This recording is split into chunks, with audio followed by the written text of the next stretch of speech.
자, 282쪽에 이제 물에 관한 상린관계 나오죠? 예, 안 보셔도 되고요. 283쪽에 마지막에 경계에 관한 상린관계 나오죠? 거기 좀 보세요. 237조가 나오는데 1항 인접하여 토지를 소유한 자는 공동비용으로 통상의 경계표나 담을 설치할 수 있다. 2항을 좀 조심하셔야 되는데 비용 부담이 문제예요. 전항의 비용은 쌍방이 절반하여 부담한다. 그러니까 경계표나 담은 절반씩 돈을 내요. 그러나 측량 비용은 토지 면적에 비례하여 부담한다. 그것만 좀 조심하세요. 그럼 틀리게 나오면 경계표나 담의 설치 비용, 측량 비용은 쌍방이 절반하여 부담한다라고 하면 틀려요. 측량 비용은 절반씩이 아니라 토지의 면적에 비례해서 부담합니다. 그 다음에 238조는 담의 특수시설권. 제목만 보시면 돼요. 그러니까 담의 특수시설 할 수 있겠죠. 뭐 담을 높인다든지 방화벽, 방진벽 하는 거 자기 비용으로 하면 되고요. 다음 페이지 239조. 경계에 설치된 경계표, 담, 국어 등은 상린자의 공유로 추정한다. 그러니까 경계에 있는 경계표나 담벼락, 국어라는 건 이제 작은 개울, 도랑 같은 걸 얘기하는 거예요. 이런 건 공유로 추정하는데 그러나 경계표, 담, 국어 등이 상린자 일방의 단독 비용으로 설치되었거나 담이 건물의 일부인 경우엔 그러하지 아니하다. 그러니까 언제나 공유가 아니라 단독 소유가 될 수도 있다는 거예요. 한 사람이 단독 비용으로 만들었으면 단독 소유고요. 그리고 어떤 경우에는 그 담이 건물의 일부가 담이 될 수도 있잖아요. 그럼 건물의 일부가 담이면 그건 당연히 누구 거야? 건물 소유자가 단독 소유하는 거지 그때는 공유가 아니라는 거고요. 그 다음에 그 수지랑 목근이 나오죠. 수지는 뭐겠어요? 나무 가지예요. 그죠? 수지. 예. 연예인 아니고 수지가 경계선을 넘어왔다. 가지가 경계선을 넘으면 바로 제거해도 되느냐? 그건 안 되고요. 그 나무 가지가 넘으면 일단 청구를 해야 돼요. 청구하고 그래도 응하지 않으면 그때 제거하는 거고요. 근데 목근은 뿌리죠. 뿌리가 넘으면 바로 제거해. 이미 제거할 수 있다. 그래서 가지와 뿌리를 구별하시고요. 별걸 다 외워야 돼. 그러니까 뿌리는 경계를 넘어오게 되면 제 토지 집안 붕괴 위험이 생겨요. 그러니까 뿌리는 바로 제거예요. 뿌리는 바로 제거고 가지가 넘어왔다고 큰일 생기는 건 아니잖아요. 일단 좀 잘라주세요라고 하고 안 하면 그때 청구할 수 있고요. 그 다음에 9번 공작물 설치에 관한 상린관계. 뭐 심굴 금지 나오죠. 심굴이라는 건 뭐예요? 깊이 파지 말라는 거죠. 집안 붕괴되면 안 되니까 방어공사는 하고 파라고 되어 있고요. 그 다음에 이제 242조 나오는데 1항 건물을 축조하면은 특별한 관습이 없으면 경계로부터 얼마를 떼어야 돼요? 반미터. 건물 지을 때는 반미터를 떼어야 돼요. 경계에서. 자, 2항을 보시면 인접지 소유자는 전항의 규정에 위반한 자에 대하여 그러니까 반미터 이내로 붙여서 건물 지으면 건물의 변경이나 철거를 구할 수 있다. 그러나 건축에 착수한 후 1년을 경과하거나 건물이 완성된 후에는 손해배상만을 청구할 수 있다. 그러니까 242조는 별표 하나 해두세요. 그러니까 건물 지을 때는 경계로부터 얼마 띄라고요?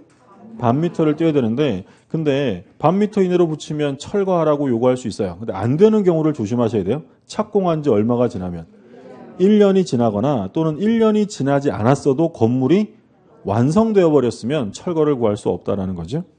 그 다음에 오른쪽에 차면시설 나오죠. 건물을 지었는데 남의 집 내부가 훤히 들여다보이면 안 되니까 그거 이제 차면시설 하라는 거예요. 그럼 경계로부터 몇 미터예요? 2미터요. 2미터에 동그라미 해두시고 차면시설 2미터. 그리고 이제 지하시설 나오는데 244조 1항 우물을 파거나 용수, 하수 또는 오물 등을 저치할 그러니까 담아둘 지하시설을 하는 때는 경계로부터 2미터. 지하시설 2미터입니다. 2미터. 그리고 저수지, 국어 또는 지하실 공사. 지하실 공사는 경계로부터 깊이의 반. 그래서 그 2m 동그라미 해두시고 깊이의 반 동그라미 해두세요. 이거 강행 규정이 아니라 밑에 뭐라고 돼 있어요? 임의 규정에 해당이 돼요. 자, 건물 지을 때 몇 미터예요? 건물 지을 반미터. 건반이에요. 건반. 건물 지을 때 반미터. 그 다음에 차면시설 몇 미터예요? 2m. 차2죠. 차2. 그리고 지하시설 몇 미터냐면 2m. 지리예요. 지리. 그리고 지하실은 파야죠. 깊이의 반. 지하실은 깊이의 반. 단순 암기사항이니까 지금 뭐 달달 암기하실 필요 없어요. 일단 체크만 좀 해두시고. 자, 여기까지가 이제 상린관계고 문제 한번 볼까요? 출제된 문제를 보면 상린관계에서 틀린 것입니다. 1번 인접지의 수목 뿌리가 경계를 넘은 때에는 임의로 제거할 수 있다. 뿌리니까 임의 제거예요. 2번 주의토지 통행권자는 통행에 필요한 통로를 개설한 경우 그 통로 개설이나 유지 비용을 부담해야 한다. 그러니까 보셨죠? 3번 통행지 소유자가 통행권에 기한 통행에 방해가 되는 담장을 설치한 경우 통행지 소유자가 철거물을 부담한다. 그렇고요. 4번 경계에 설치된 담이 상린자의 공유인 경우 상린자는 공유를 이유로 공유물 분할을 청구하지 못한다. 이건 뒤에 공유물 분할에 가면 공부할 건데 뭐 상식적으로 생각하면 담벼락 분할할 수 있어요? 없어요? 이건 성질상 분할할 수 없습니다. 그 다음에 5번 경계선 부근의 건축 시 경계로부터 반 미터 이상의 거리를 두어야 하는데 이를 위반한 경우 건물이 완성된 후에도 철거를 청구할 수 있다. 틀렸어요. 착공한 지 얼마가 지나면 안 돼요? 1년. 그리고 두 번째로 지금 보시는 것처럼 완성되면 안 돼요. 정답은 5번. 자, 그 다음에 이제 소유권의 취득이 나오죠. 취득쇼입니다. 취득쇼. 취득쇼는 두 가지예요. 2번에 점유 취득쇼하고 그리고 쭉 넘겨보시면 295쪽에 등기부 취득쇼가 나와요. 그러니까 취득쇼는 두 가지로 되어 있고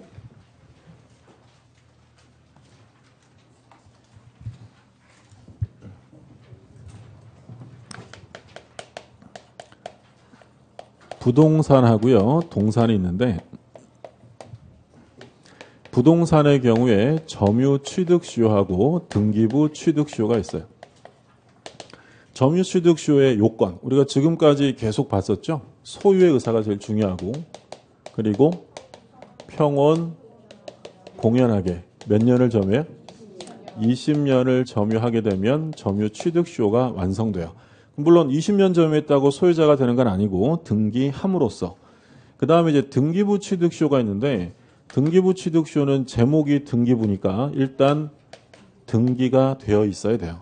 그리고 소유의 의사, 평온 공연 이건 공통 요건이에요. 추가되는 것이 선의 무과실로 점유를 합니다. 이때 점유와 등기 기간은 각각 몇 년이냐면 10년으로 단축되어져요. 이게 등기부 취득쇼고요. 그러면 동산의 경우에는 일반 취득쇼, 동산의 일반 취득쇼와 동산의 단기 취득쇼가 있는데 일반 취득쇼는 소유의 의사를 가지고 평온 공연하게 몇 년을 점유하면 되냐면 10년이에요. 10년을 점유하면 일반 취득쇼, 동산 완성이고요. 그리고 동산의 단기 취득쇼는 소유의 의사를 가지고 평온 공연하게 그리고 추가되는 게 선의 무과실로 점유합니다. 그럼 이건 기간이 5년으로 단축이 돼요. 그러면 시험은 당연히 주로 어디서 나오겠어요? 부동산이고 동산은 기간만 좀 기억하시면 돼요. 그러면 지금 이 네 가지를 쭉 다 적었는데 이 네 가지에 공통적으로 들어가는 요소는 뭐예요? 소유의사, 평온공연이에요. 그러니까 소유의사와 평온공연은 전부 다 이렇게 기본으로 들어가고요. 등기부 취득쇼는 등기되면 10년으로 각각 줄어들고 그리고 일반 취득쇼 동산은 소유의사 평온공연이면 10년인데 뭐가 추가되면 선의 무과실로 추가되면 그때는 10년이 아니라 5년으로 단축돼요. 그러니까 동산은 기간만 보시면 돼요. 그럼 주로 이제 이걸 볼 텐데 점유 취득쇼는 일단 좀 이따 볼 거고요. 나중에 볼 거고 간단한 건 등기부 취득쇼예요. 등기부 취득쇼는 내용이 얼마 안 되는데 갑이 소유자로 등기가 되어 있고 자, 의뢰하는 사람이 이 등기 서류를 위조하여 자기 명의로 등기를 합니다. 그러면 등기부상 갑에서 을로 소유권 이전 등기가 되어 있어요.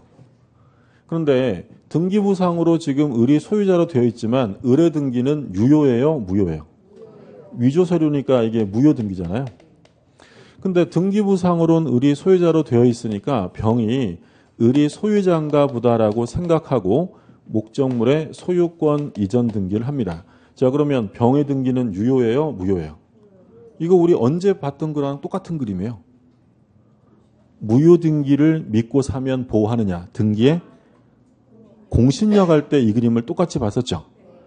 그러면 이 병의 등기도 무효다. 그럼 소유권은 누구한테 있다고 했냐면 갑에게 있죠. 그래서 갑이 을과 병을 상대로 각각 등기 말소를 구할 수도 있고요. 그리고 병을 상대로 진정명의 회복을 원인으로 한 이전 등기 청구 소송을 제기할 수도 있다라고 했던 거죠. 말소 소송에서 패소하면 다시 진정명의 회복을 위한 이전 소송 또 제기할 수 없다. 둘 다 소유권에 기한 방해 제거 청구다라고 하면서 오늘 지난주에 봤던 거예요.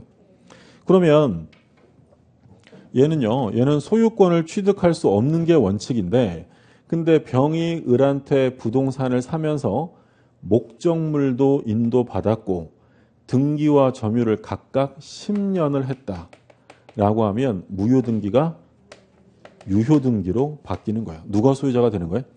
병이 소유자가 되는 거죠. 그러니까 얘가 살 때 일단 등기되어 있죠.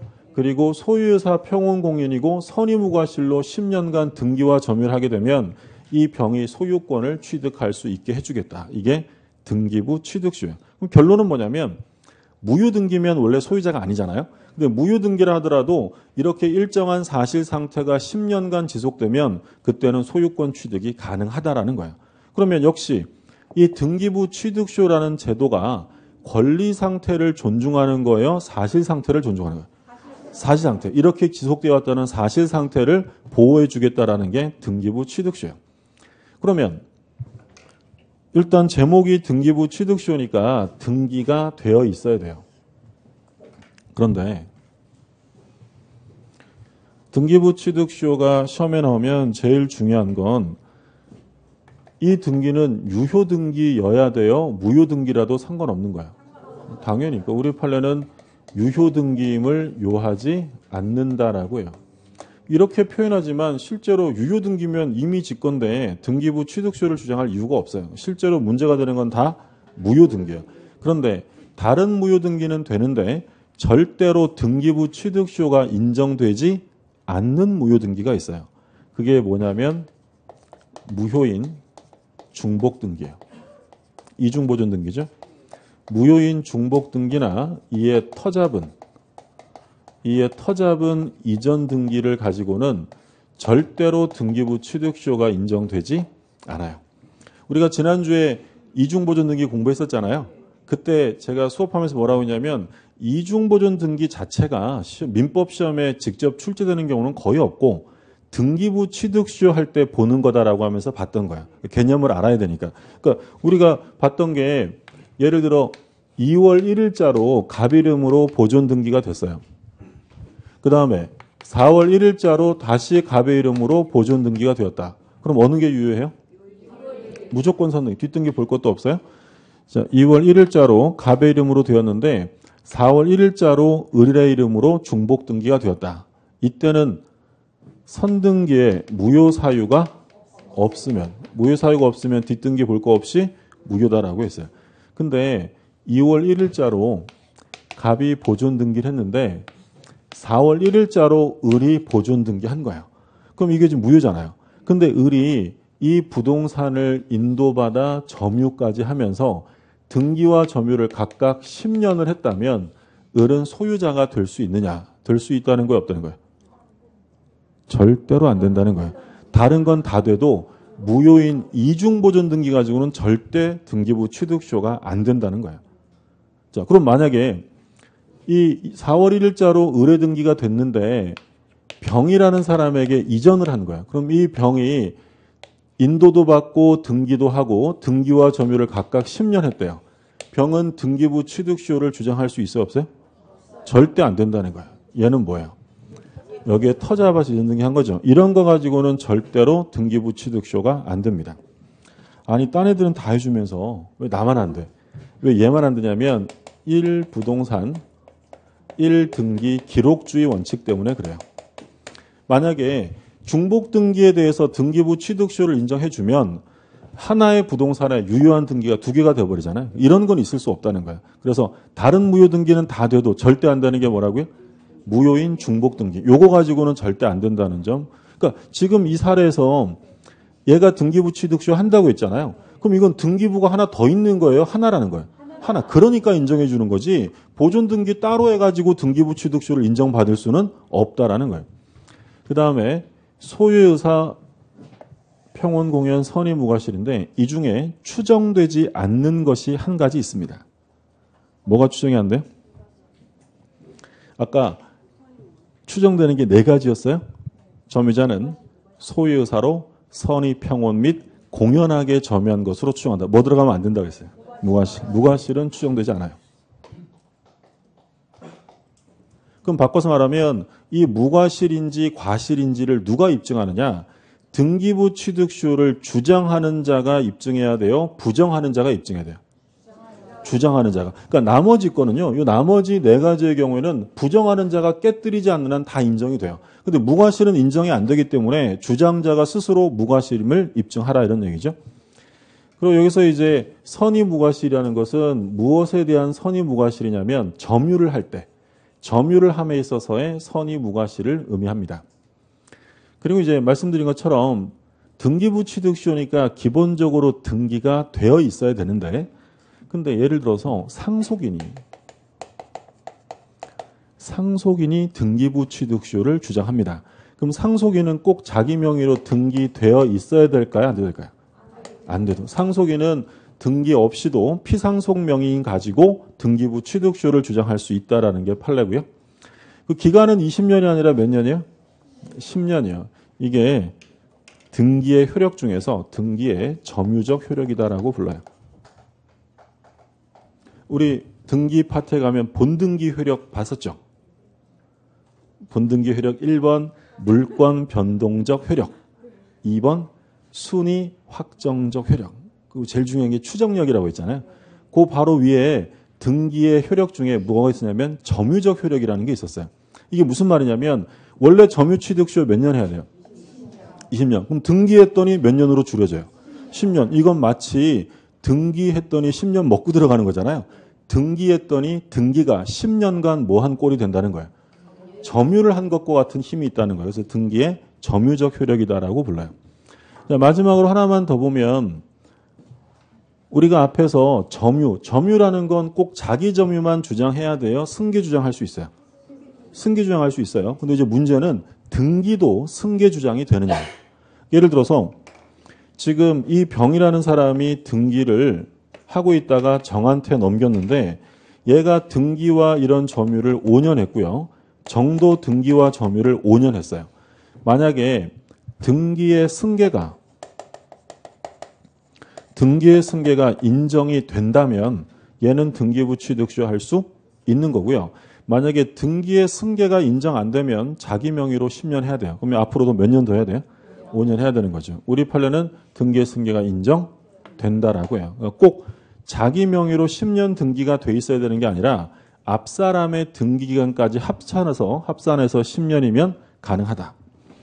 등기부 취득시효는 이게 전부예요. 교재 잠깐 볼게요. 295쪽입니다. 295쪽에 245조 2항. 부동산의 소유자로 등기한 자가 10년간 소유의 의사로 평원공연하게 선의이며 과실 없이 그 부동산을 점유한 때는 소유권을 취득한다. 자, 동그라미 1번의 넷째 줄에 다만 이렇게 되어 있죠. 별표 2개 해두세요. 다만 무효인 이중 보존 등기나 이에 터잡은 이전 등기를 가지고는 등기부 취득시효를 주장할 수 없다. 왜 안 되냐면 판례 파란 글씨가 나오죠.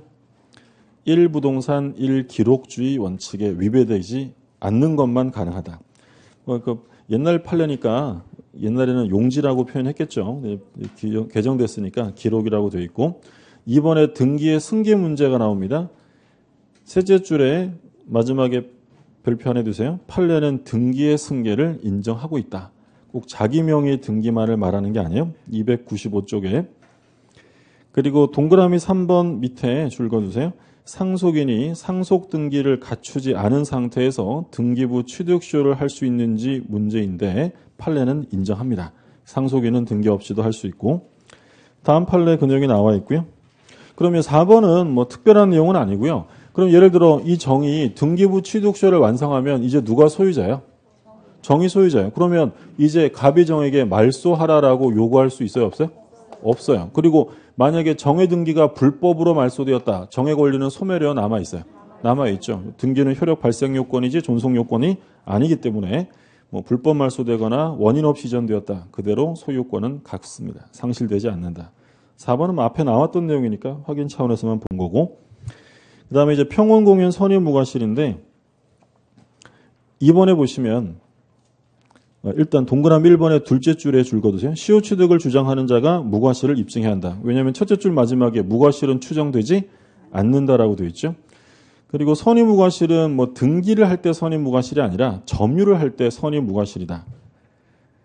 2번도 읽어두시면 되겠죠. 항상 계속 해야 되는 건 아니고 점유를 개시할 때 선의무과실이면 됩니다. 판례도 역시 그 얘기고, 그 다음에 동사는 뭐 말씀드린 것처럼 몇 년이 원칙이에요? 1항에 10년. 2항에 보시면 전항의 점유가 선의이며 과실 없이, 선의, 과실, 무과실이죠. 추가되면 기간이 몇 년으로 줄어요? 5년이죠. 그 다음에 등기부 취득쇼고, 그 다음에 점유 취득쇼를 봐야 되는데 시간상 점유 취득쇼는 지금 볼 수는 없고요. 그러면 299쪽을 볼게요. 가시려고요? 네. 깔끔하게 끝내지, 그죠? 예. 근데 어차피 나중에 연장 수업 해야 돼요. 미리 좀 봐. 299쪽에 점유취득쇼는 다음 주에 볼 거고, 선점 습득 발견 나와요. 선점이 나오는데 아까 1항을 보세요. 무주의 동산을 소유의 의사로 점유한 자는 소유권을 취득한다. 뭐가 필요해요? 소유의 의사. 소유의 의사. 그리고 무주의 뭐라고 돼 있어요? 동산이죠. 2항에 보면 무주의 부동산은 누구 거예요? 국유다. 그거 확인해 두시고, 253조를 보면 유실물은 법률에 정한 바에 의하여 공고한 후 6개월 내에 소유자가 권리를 주장하지 아니하면 습득자가 소유권을 취득한다. 그러니까 이거 우리 첫 시간에 봤던 거죠. 그러니까 유실물은 소유자가 있어요, 없어요? 있죠. 없으면 무주물이죠. 소유자는 있는 건데 누가 잃어버린 거잖아요. 그거 주우시면 어떻게 한다고 그랬어요?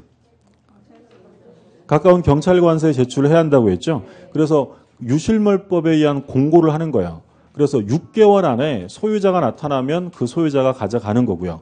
대신 주운 사람은 100분의 5에서 100분의 20의 보상을 받는 거고, 근데 6개월이 됐는데도 소유자가 나타나지 않아요. 그럼 누가 취득하는 거예요? 습득자가. 주운 사람이 6개월 지나버리면 소유권을 취득할 수 있다. 그렇죠. 농담으로 그런 얘기 했잖아요. 그렇죠? 정 갖고 싶으면 가까운 경찰서가 아니라 먼 경찰서에 갖다 주면 6개월 안에 소유자가 안 나타나면 자기가 갖는 거예요. 6개월 조심하세요. 6개월. 이게 몇 년 전까지만 해도 1년이었는데 민법을 개정해서 6개월로 바꿨어요. 그러니까 1년이 아니라 얼마예요? 6개월. 법을 개정한 이유는 과학기술의 발전이랍니다. 그러니까 과학기술이 발전되어서 그 잃어버린 사람 6개월이면 충분히 찾는다는 거죠. 1년이 아니라 6개월로. 원래 또 법이 개정되면 출제해 주는 게 예의라서 다른 시험들은 거의 다 중요하지 않은데도 불구하고 개정이 됐기 때문에 다른 시험들은 거의 다 출제했어요. 1년으로 하면 틀리는 거예요. 근데 아직 우리 시험은 출제가 안 됐는데 혹시 모르니까 유실물은 얼마라고요? 유실물은 6개월. 유실 6 이렇게 되는 거였죠? 6개월. 그다음 페이지 매장물의 발견인데요. 이거는 그대로 1년이에요. 매장물은 법률에 정한 바에 의하여 공고한 후 1년 내에 소유자가 권리를 주장하지 아니하면 발견자가 취득한다. 그러니까 매장물을 발견한 사람이 취득하는데 얘는 6개월이 아니라 얼마라고요? 1년. 원래는 둘 다 1년이었는데 유실물은 바뀌었고, 그러나 타인의 토지 기타 물건으로부터 발견한 매장물은 그 토지 기타 물건의 소유자와 절반하여 취득한다. 얘가 발견한 곳이 남의 땅에서, 남의 땅 속에서 발견했대요. 그러면 지 혼자 가지면 안 되고 누구랑? 소유자랑 어떻게 가지래요? 절반하여 취득한다. 이건 법률 규정에 의한 공유가 규정되어 있죠. 지분까지 정해졌어요. 얼마씩이냐면 절반씩 2분의 1 지분으로 공유해라. 그래서 선점 습득 발견을 받고요.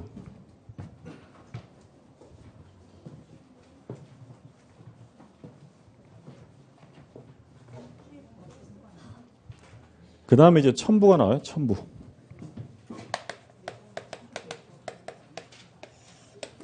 첨부는 세 가지가 있는데 별로 안 어려운 거니까 그냥 편하게 들으세요. 편하게. 부합. 일단 이렇게 얘기해 놓고 부합, 혼화, 가공 이렇게 있는데 시험에 나오면 99% 부합이에요. 그러니까 혼화는 건국 이래 한 번도 시험에 나온 적 없고요. 그리고 가공은 한 25년 전, 30년 전에 한 번 나왔어요. 그러니까 시험에 나오면 거의 뭐라고 생각하시면 되냐면 부합이에요. 그러니까 부합이라는 건 뭐냐면 소유자를 달리하는 물건. 예를 들어 이게 갑의 소유자고요. 이게 을의 건데 갑 소유물과 을 소유물이 결합이 됐어요. 그래서 이것을 분리할 수 없거나 또는 분리하는데 비용이 과다하게 든다든지 또는 분리하고 나면 경제적 가치가 심하게 감손된다면 분리하지 마라. 분리를 금지하겠다는 거예요. 그럼 분리를 금지하면 이제 뭘 정해야 되겠어요? 소유자를 결정해야 되고 만약에 갑을 단독 소유로 한다면 을 거를 가져가면 안 되니까 뭘 해줘야 돼요? 보상, 부당이득 반환에 관한 것을 규율합니다. 이게 이제 부합의 법례예요. 그럼 부합은 세 가지가 있어요. 기본적으로 부동산의 동산의 부합이 기본이고요.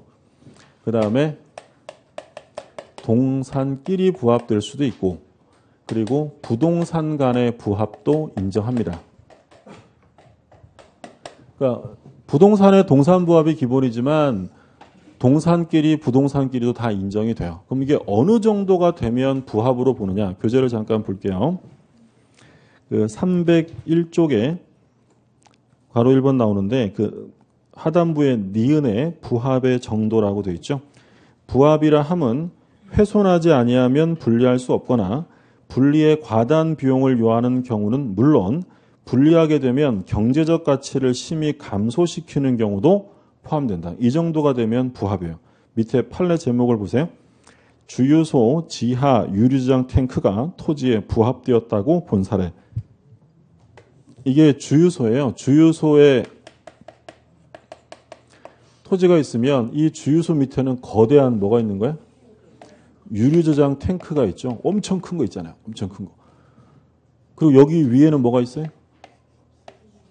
주유기가 있는 거죠. 위에는 이렇게 총 달린 주유기가 달려 있어요. 그럼 이 경우에 이 주유소와 탱크는 분리할 수 없거나 분리하게 되면 경제적 가치가 심하게 감손되니까 얘네들은 뭐 한 것으로 보겠다고요? 부합된 것으로 봐요. 그러면 주유소 토지의 저당권이 설정되면 경락이는 토지만 가져요? 탱크도 갖는 거예요? 당연히 유류저장 탱크도 가져요.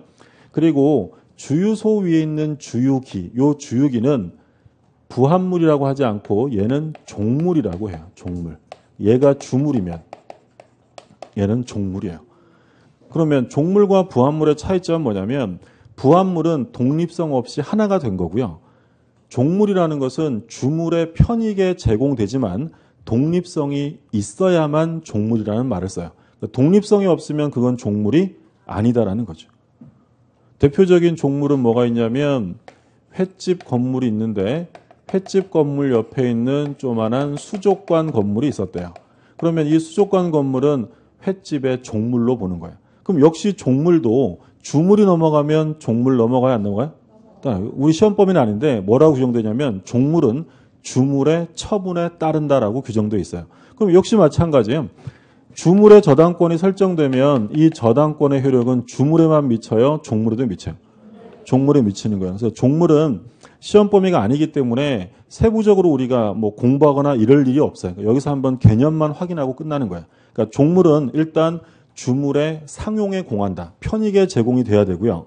그리고 독립성이 있는 거예요. 독립성이 있어야 되고 주물과 직접적 관련성이 있어야 될까 없을까요?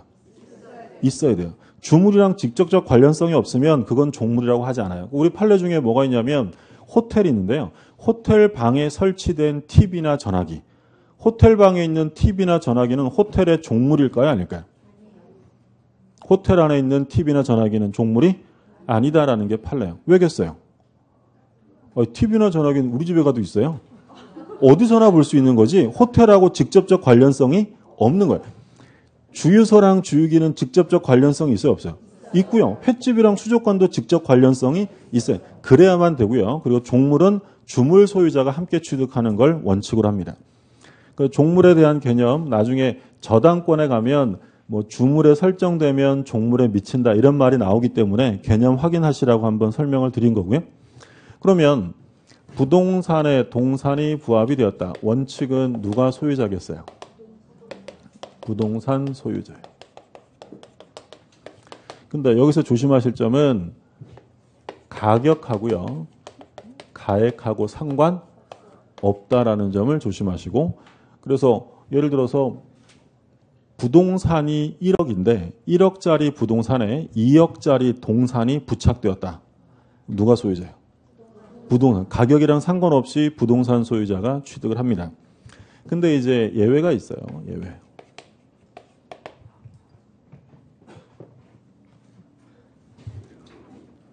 어떤 예외가 있냐면 권원자가, 정당한 권한이 있는 권원자가 설치한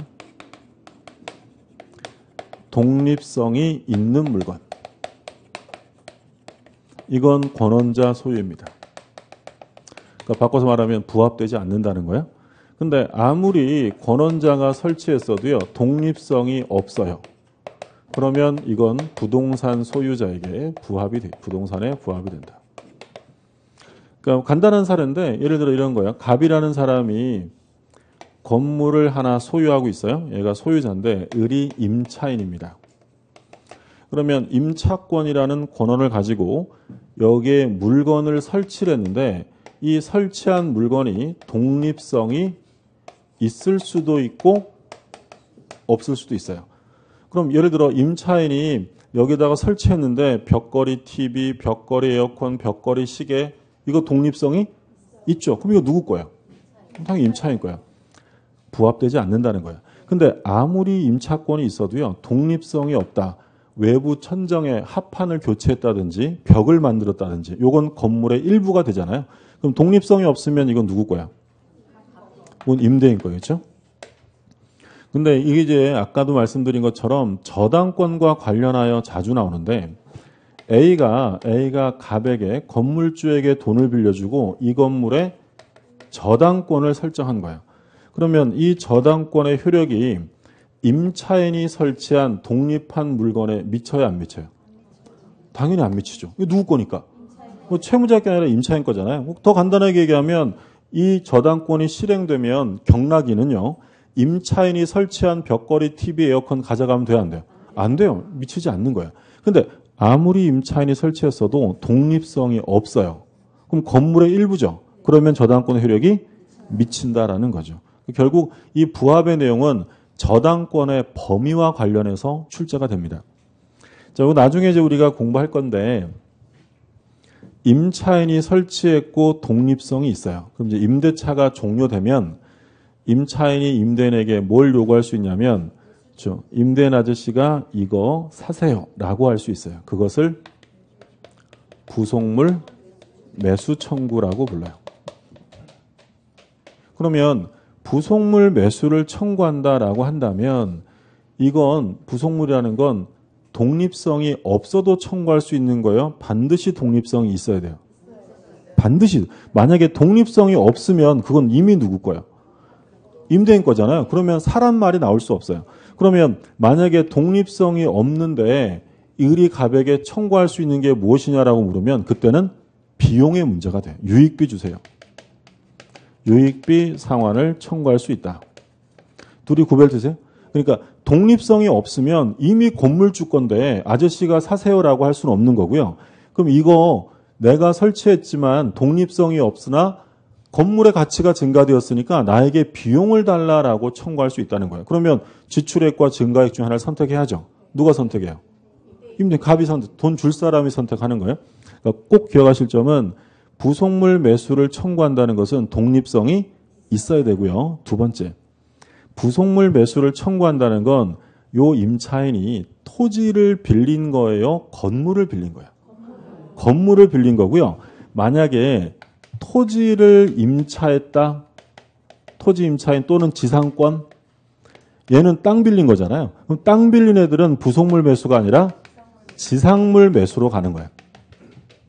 그러면 예를 들어 건물 전세권자, 건물의 전세권을 설정했어요. 그럼 건물 전세권자는 지상물 매수겠어요? 부속물 매수예요? 부속물 매수예요. 그러니까 땅을 빌렸다면 지상물 매수고 건물을 빌렸다면 부속물 매수인데 그러려면 반드시 독립성이 있어야 한다는 거예요.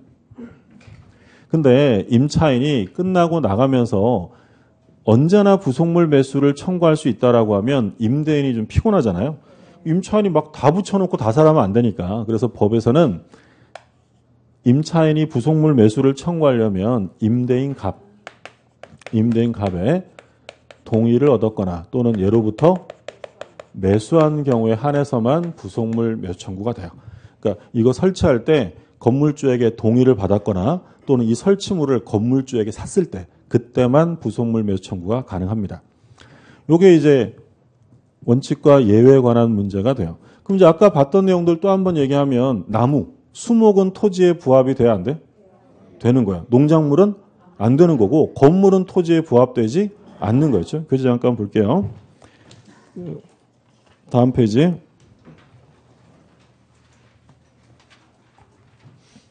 관련 문제에서 건물의 부합 이렇게 되어 있죠. 건물은 토지에 부합돼야 안 돼? 안 돼. 그래서 기호 A번에 보면 토지와 건물은 별개 부동산이므로 건물이 토지에 부합되는 일은 없다라는 거고요. 판례는 뭐 심화과정 가서 볼 거니까 지금 안 보셔도 되고. 자, B번에 줄 거두세요. 부합된 물건은 저당권 설정 전에 부합되었는지 저당권 설정 후에 부합되었는지를 불문하고 저당권 효력이 미친다. 일단 중요한 건 설정 전이냐 후냐가 중요한 게 아니라 어떻게 되었다는 게 중요한 거예요. 부합되었다라는 거예요. 부합되었다. 그 B번에 끝에서 둘째 줄 마지막에 줄 거두세요. 기존 건물에 대한 경매 절차에서 경매 목적물로 평가되지 아니하였다 할지라도 경락에는 부합된 증축 부분의 소유권을 취득한다. 중요한 말은 뭐야? 부합이요.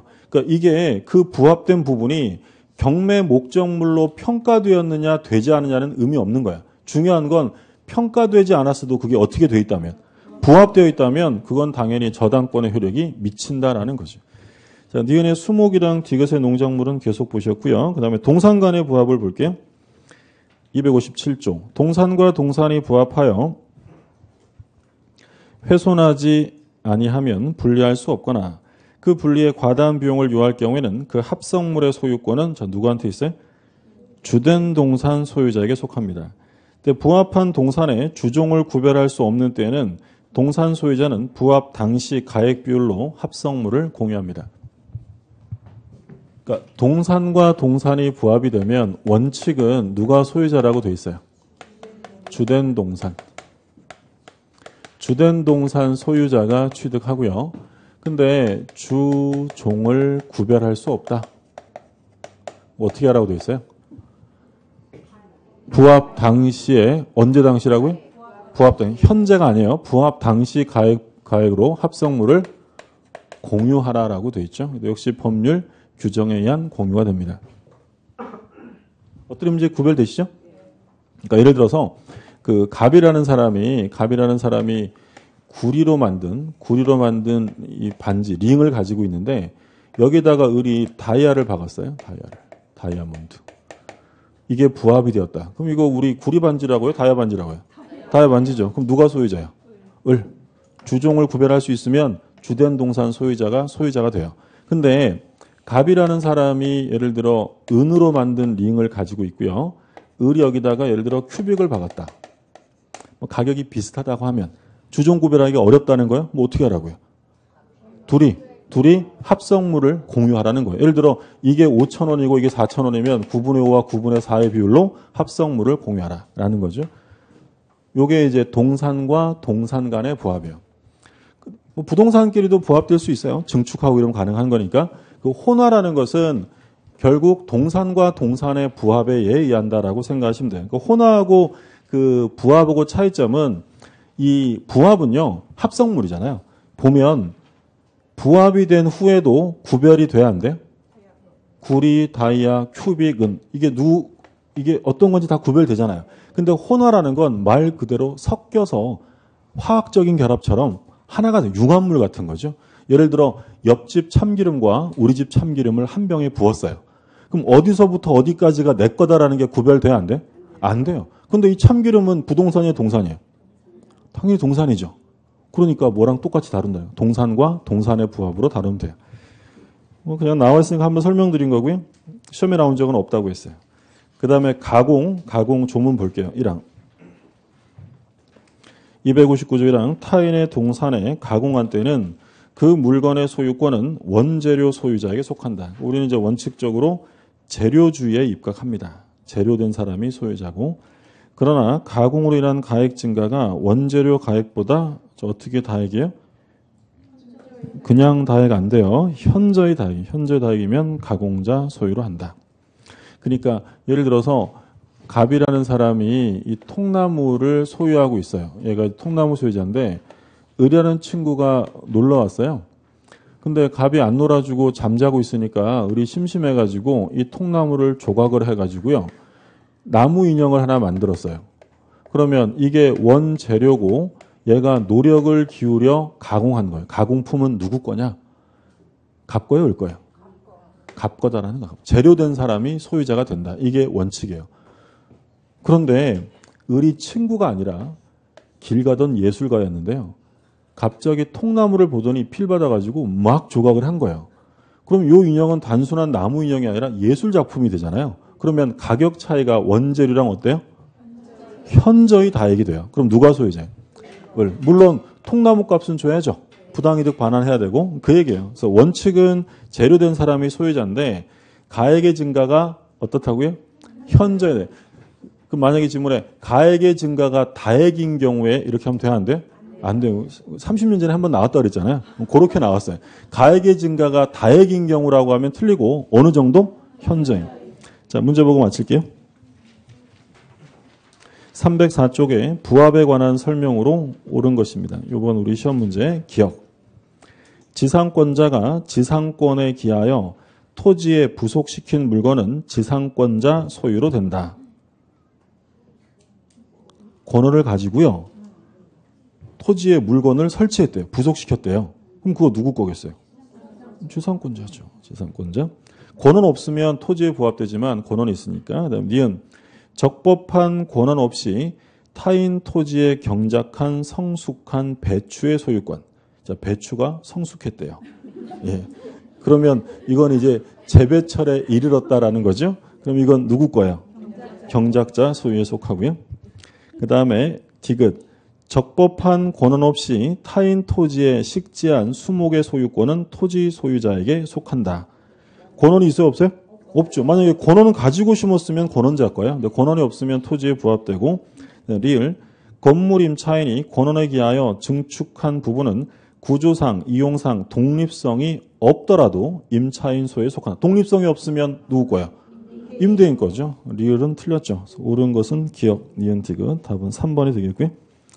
부합에 관한 내용이고, 오늘은 여기까지 보시고요. 다음 주에 점유 취득 시효 볼 거예요. 점유 취득 시효부터 해서 뒤로 이제 공유로 넘어갈 테니까. 자, 오늘 첨부는 부합은 본 거죠? 예, 다음 주에 가면 안 봤다고 이러시니까, 예, 부합은 본 거예요. 여기까지 옵니다. 예, 고생하셨습니다.